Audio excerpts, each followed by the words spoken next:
बिस्मिल्लाहिर्रहमानिर्रहीम। अस्सलामुअलैकुम dear students. मैं उम्मीद करता हूँ कि आप खैरियत से होंगे। अल्लाह ताला आपको कामयाबी अता फ़रमाए अपने तमाम इम्तिहानात में। मुझे ना चंद बच्चों ने कहा था कि गेस्ट जो है ना वो मैथ का बना दें, तो बच्चों मैंने ये गेस्ट जो है ना वो काफ़ी मेहनत के बाद तैयार किया है। अब अल्लाह से दुआ गो हूँ कि अल्लाह ताला मेरी इस मेहनत को ना कामयाबी अता फ़रमाए और आपको भी इसका भरपूर फ़ायदा हो। मुझे उम्मीद है कि इंशाल्लाह ताला जो है ना इस गेस्ट को करने के बाद ना मुकम्मल तौर पर जो है ना वो बच्चा कामयाब होगा, बल्कि बेहतरीन मार्क्स आएँगे और अगर किस्मत अच्छी हुई तो 100% मार्क्स भी आ सकते हैं, यानी कि पूरे 75 इंशाल्लाह। अच्छा जी, अब ये मैंने क्वेश्चन नंबर लिख दिए हैं, ये आपने जल्दी-जल्दी देखते जाना है, ठीक है? फिर अगर किसी के ज़हन में कोई क्वेश्चन हुआ तो वो फिर मुझसे आप बात कर सकते हैं, ठीक है, कमेंट्स में।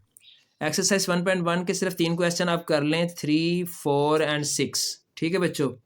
1.2 का पहला क्वेश्चन जो है उसके पहले 3 कर लें, ठीक है। क्वेश्चन 2 जो है उसका 1, 2, 3, 4, 7, 8 ये कर लें। क्वेश्चन 3 जो है उसका 1, 2 और 3 कर लें, ठीक है बच्चों। क्वेश्चन नंबर 4 जो है उसको मुकम्मल एक ही है ना क्वेश्चन, तो वो तो करना ही है, उसका कोई पार्ट नहीं है ना। और क्वेश्चन नंबर 5 का 1 और 3 कर लें। और रिव्यू का 4, 6 और 7 ले जी, पहला चैप्टर आपका बस यही चीज़ें हैं। आप इसको जल्दी जल्दी से कर लें, नोट करें और इसको करना शुरू कर दें। इंशाल्लाह ताला आपको मुकम्मल तौर पर जो है ना वो पहले चैप्टर पे ग्रिप हो जाएगी। उसके बाद चैप्टर नंबर 2 पे आते हैं हम। चैप्टर नंबर 2 में आपको पता है कि ये बहुत ही आसान चैप्टर है। तो 2.1 का आपने पहला, दूसरा, तीसरा, पाँचवां ये तकरीबन सारे ही बन जाने हैं, शायद कोई एक आधा छुटा हो। और 2.2 भी आपने कंप्लीट करनी है, क्योंकि पहला आपको पता है ना साइंटिफिक में कन्वर्ट करना है और ऑर्डिनरी में कन्वर्ट करना है, ये तो बिल्कुल आसान से सवालात हैं। और दूसरा भी जो है वो जैसे इसी टाइप के ही हैं कि कन्वर्ट करने लॉग फॉर्म में और एक्सपोनेंट फॉर्म में। 2.3 में जो है ना वो चौथा और पहला कर लें सिर्फ, और इसके बाद इसकी रिव्यू करें, उसका दूसरा, तीसरा, पाँचवा और छठा। तो इंशाल्लाह ताला आपका दूसरा चैप्टर भी क्लोज हो जाएगा। अब इसके तीसरे चैप्टर पे चलते हैं। तीसरे चैप्टर में देखें 4, 5, 6, 7, ठीक है बच्चों, ये 4 सवाल हैं। 4, 5, 6, 7 ये करने हैं आपने। उसके बाद 3.2 में देखें उसका पहला, दूसरा, पाँचवा, छठा, सातवां, आठवां आपने ये क्वेश्चन करने हैं और रिव्यू का आपने सिर्फ तीसरा क्वेश्चन करना है। उसके बाद चौथे पे आ जाते हैं जल्दी जल्दी। 4.1 का आपने 3 सवाल करने हैं, पहला, दूसरा, तीसरा, और सबके थोड़े थोड़े पार्ट्स होंगे। बेशक आप पार्ट्स में से कोई एक करें, कोई 2 कर लें, प्रैक्टिस करनी है ना इसमें सिर्फ। तो क्योंकि वो आपको पता है पार्ट्स पहले 1-2 सवालों में लीनियर फॉर्म है और तीसरे में फिर फैक्टराइजेशन है। तो अगर आपकी फैक्टराइजेशन अच्छी है तो फिर आप सारे करने की ज़रूरत नहीं होती, आप बस 2 से 3 सवाल करें, तो फैक्टराइजेशन पक्की है तो बस ख़त्म करें बात, सारे करना ज़रूरी नहीं होता, ठीक है बच्चों। और 4.2 में जब आप आएंगे तो क्वेश्चन नंबर 1 का आपने पहला, दूसरा और पाँचवा करना है। क्वेश्चन नंबर 2 का आपने पहला, दूसरा, तीसरा और चौथा करना है, ठीक है। क्वेश्चन नंबर 3 सारा करना है और क्वेश्चन नंबर 4 का भी आपने पहला, दूसरा, चौथा और छठा करना है। उसके बाद 4.3 पे आएंगे तो उसमें से आपने क्वेश्चन नंबर 1 का पहला, दूसरा, तीसरा करना है। क्वेश्चन नंबर 2 का पहला, दूसरा करना है। क्वेश्चन नंबर 3 का पहला, दूसरा, तीसरा और चौथा करना है, यानी कि लगातार चारों करने हैं। क्वेश्चन नंबर 4 का क्वेश्चन नंबर 4, 5 और 6 ये तीनों सवाल भी आपने करने हैं और इसकी रिव्यू बेशक आप छोड़ दें, इसकी रिव्यू की इतनी कोई अहमियत नहीं है। चैप्टर नंबर 5 आपको पता है कि इसमें से सिर्फ 2 मार्क्स का पेपर आना है, 2 नंबर, ठीक है। इससे पिछले का भी आपको मैं बता दूं, इसमें से जो है ना 2 तक टोटल आपको आएंगे 2 शॉट। इस चैप्टर में से आपको आएंगे 2 शॉट, इससे पीछे वाले में भी 2 शॉट आएंगे, उससे पीछे वाले में भी अगर मैं वापस चला जाऊं तो 2 शॉट आएंगे, और उससे पीछे वाले में भी जाऊं तो 2 शॉट आएंगे। यानी कि फिर ज़रा गौर करें, 2 और 2 4, अच्छा जी, 4 और 2 6, 6 और 2 8, 8 और 1, ये 2 नंबर लिख दिया ना मैंने, लेकिन क्वेश्चन आपको एक शॉट आएगा तो उसके नंबर 2 बनेंगे। तो इसका मतलब 5वां चैप्टर तक आपका पहला पार्ट क्लियर हो जाएगा मैथ का। पेपर में आपने टोटल 3 पार्ट करने हैं ना, तो वो 9 सवाल आपके पक्के हो जाएंगे। उनमें से आपने करने कितने होंगे? 6। इसका मतलब इसमें से किसी भी चैप्टर में अगर आपकी ग्रिप थोड़ी सी लूज भी है तो कोई ऐसी परेशानी की बात नहीं है, फिर भी आप 6 क्वेश्चन पकड़ सकते हैं, क्योंकि ये जो मैंने गैस लगाया ये पूरे 9 सवालों का लगाया है। आपने इसमें से 6 अटैम्प्ट करने हैं, ठीक है। लें जी, फिर आपका दूसरे पार्ट की तरफ चलते हैं। अभी 5.1 का ना मुकम्मल नहीं किया था मैंने, सॉरी। 5वें चैप्टर का मैं दोबारा बता दूं आपको। 5.1 का आपने क्वेश्चन नंबर 1 का करना है पहला, दूसरा, तीसरा और चौथा, ठीक है बच्चों। उसके बाद आपने क्वेश्चन नंबर 2 का करना है पहला, दूसरा और तीसरा। क्वेश्चन नंबर 3 का करना है पहला, दूसरा और तीसरा।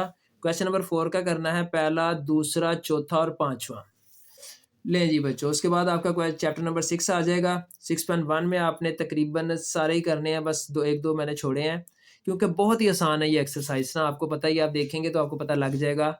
इसका आपने लगातार ही चलना है, छोटे छोटे सवाल हैं, दो दो तीन तीन लाइनों के, पहला, दूसरा, तीसरा, चौथा, पांचवा, छठा, आठवां, तो बेशक सातवां भी कर लीजिएगा, ये एक्सरसाइज पूरी करें।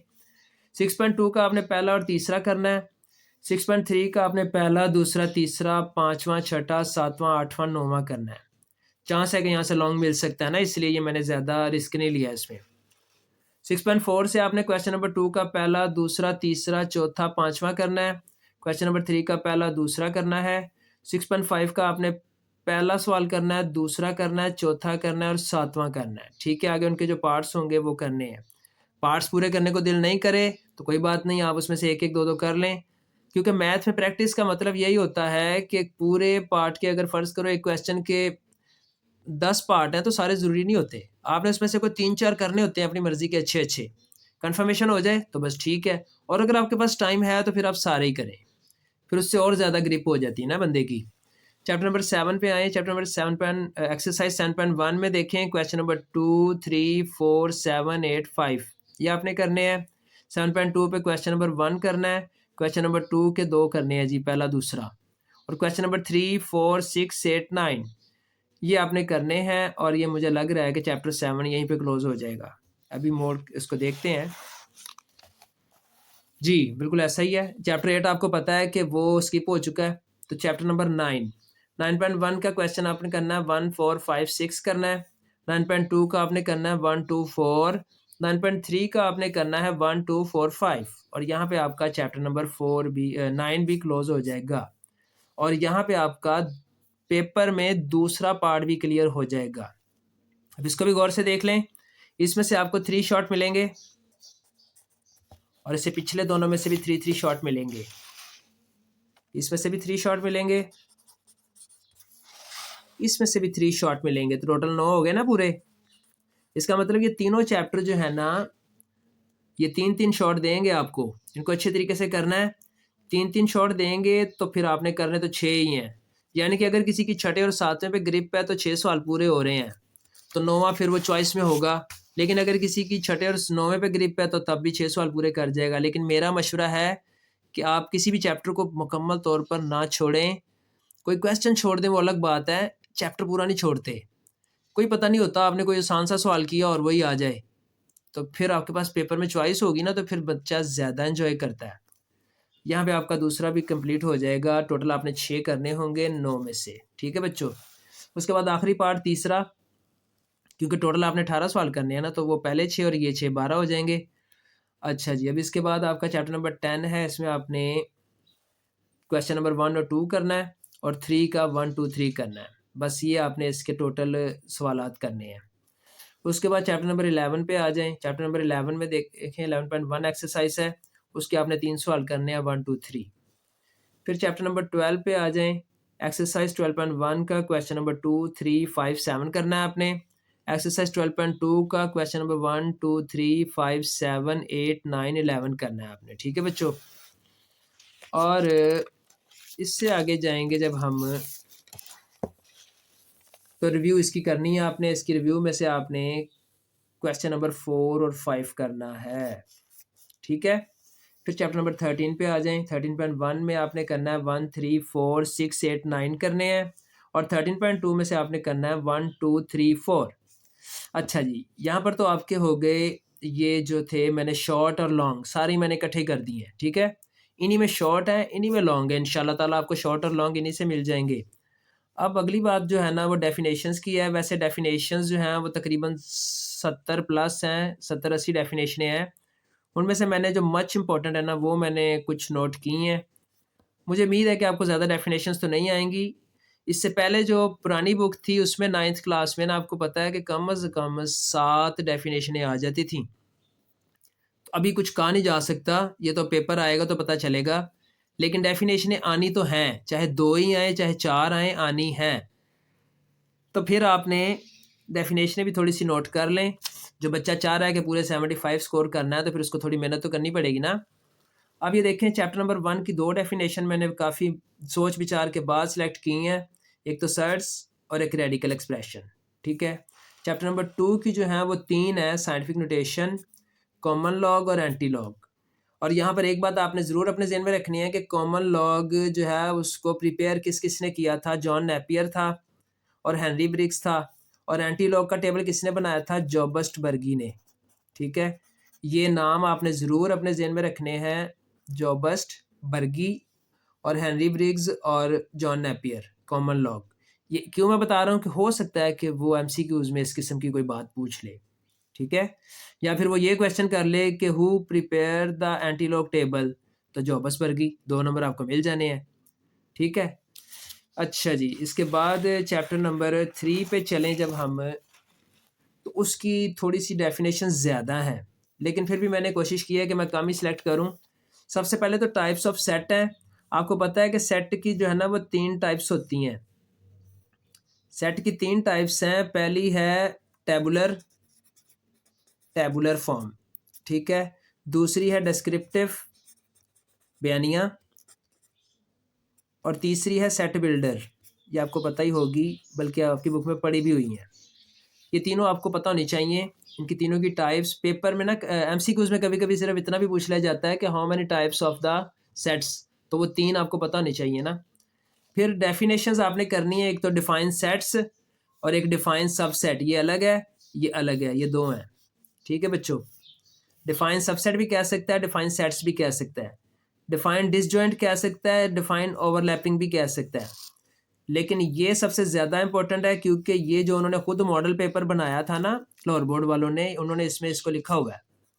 इसलिए मुझे इतना तो है कि अपना जो मॉडल पेपर है ना उसमें से उन्होंने कोई 2-4 सवाल तो उठाने हैं। तो इसलिए ये जो आखिरी वाली है इसको तो नहीं छोड़ना, डिफरेंस ऑफ टू सेट्स। उसके बाद चैप्टर नंबर 4 में आए, आपको HCF, highest common factor, least common factor की डेफिनेशन आनी चाहिए, ठीक है। चैप्टर नंबर 5 में एक ही डेफिनेशन अच्छी है मेरे नज़दीक, वो है लीनियर। लेकिन एसोसिएटेड इक्वेशन भी है, जब लेस देन और ग्रेटर देन की जगह पे आप इक्वल लगाते हैं ना। ये एसोसिएटेड, आप में से जिसने 5वां चैप्टर किया है उसको पता होगा। तो एसोसिएटेड इक्वेशन की भी डेफिनेशन आपने कर लेनी है। फिर चैप्टर नंबर 6 में जो है ना इसमें भी बहुत सारी डेफिनेशंस हैं, उसमें से भी मैंने कोई कोशिश तो की है कि अच्छी सिलेक्ट कर लूँ। इसमें देखें, वर्टेक्स है, ठीक है, प्लेन ज्योमेट्री है, को टर्मिनल, ये हो गए। इसके अलावा भी इसमें ऑब्ट्यूज एक्यूट हैं, लेकिन वो मैंने आगे जाके कहीं लिख दी हैं।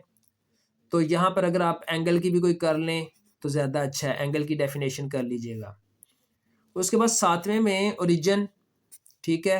एक्स एक्सिस क्या है, वाई एक्सिस क्या है, एक्स एक्सिस को क्या कहते हैं, वाई एक्सिस को क्या कहते हैं, ये भी आपने ना अपने ज़हन में रखना है, ठीक है।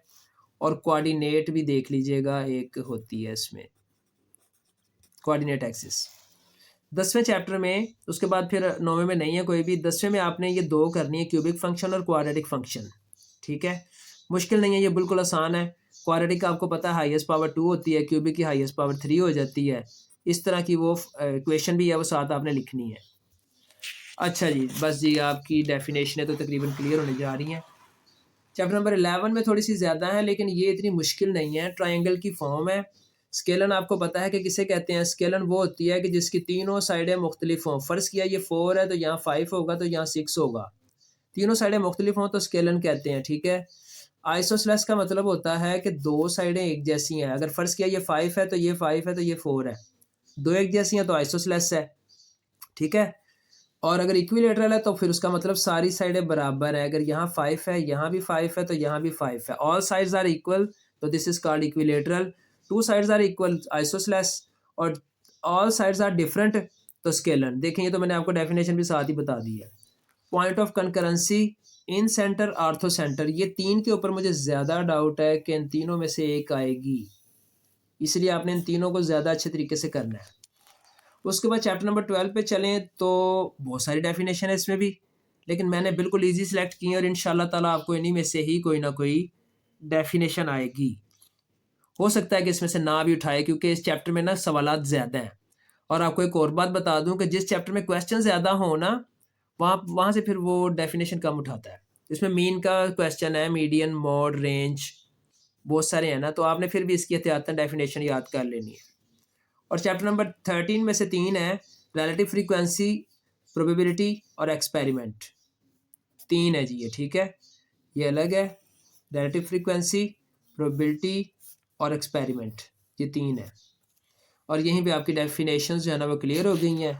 इसके बाद ना मुझे लग रहा है कि वो पेपर में आपसे सिर्फ फार्मूला पूछ के आपको 2 नंबर देने का भी कोशिश करेगा। तो आपसे पूछेगा कि मिड पॉइंट का फार्मूला तो बताएं, तो वो आपको आना चाहिए, x1 + x2/2, y1 + y2/2। Distance का फार्मूला आपको आना चाहिए। रेसिप्रोकल फंक्शन, ये 10वें चैप्टर में है शायद, तो रेसिप्रोकल में x डिवाइड पे होगा a ऊपर, ठीक है, y = a/x। मीन का आपको पता है कि अनग्रुप का होता है समेशन x/n, और ग्रुप का क्या होगा, समेशन f(x/समेशन f)। इसके अलावा जो इसके दूसरे हैं शॉर्टकट, और वो आप बेशक छोड़ दें, ये आपको होने आने चाहिए। मीडियन का ग्रुप डाटा का क्या फार्मूला है, l+h/f × n/2 - c।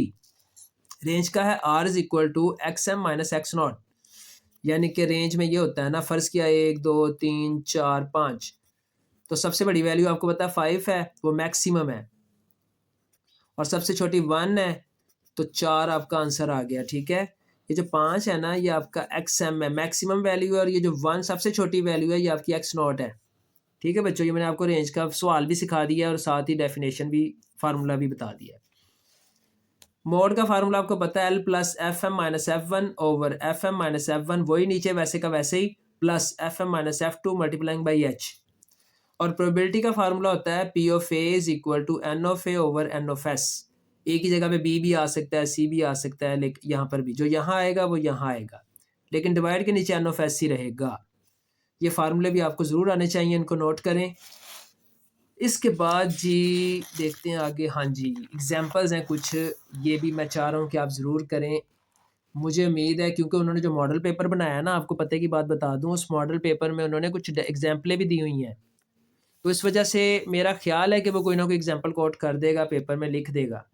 तो चैप्टर 1 की सिर्फ 3 एग्जाम्पल करनी है आपने, example number 3, example number 4, example number 7, ठीक है। उसके बाद चैप्टर नंबर 2 पे आ जाना है आपने। चैप्टर नंबर 2 पे आपने 3 एग्जाम्पल करनी है, 7, 8 और 11। फिर चैप्टर नंबर 3 पे सिर्फ एक ही एग्जाम्पल है, 3, ये करनी है और लाजमन करनी है। फिर चैप्टर नंबर 4 पे आपने आ जाना है, इसकी कुछ ज़्यादा एग्जाम्पल्स हैं और ये मुश्किल भी नहीं है, जिसको अगर आती है ना वो फैक्टराइजेशन, तो उसके लिए कोई मसला नहीं है। और जिसने 4.2 अच्छी कर ली, तो ज़्यादातर 4.2 के सवाल होंगे, आप गौर से देख लीजिएगा, अलग से नहीं है। अगर आपको 4.1 और 4.2 अच्छी आती है ना, तो ये एग्जाम्पलें बेशक आप ना करें, आपको समझ लग जाएगी, लेकिन प्रैक्टिस कर लेंगे तो ज़्यादा अच्छी बात है। चैप्टर 5 में 2 एग्जाम्पलें हैं, सिर्फ 1 और 2। चैप्टर 6 में 3 है, 3, 5, 6। चैप्टर 7 में 3 है, 1, 3, 4। चैप्टर 9 में एक ही है, और ये ज़रूर करनी है आपने, क्योंकि ये मॉडल पेपर में मौजूद है और मुझे लग रहा है कि मॉडल पेपर से कुछ ना कुछ वो देगा।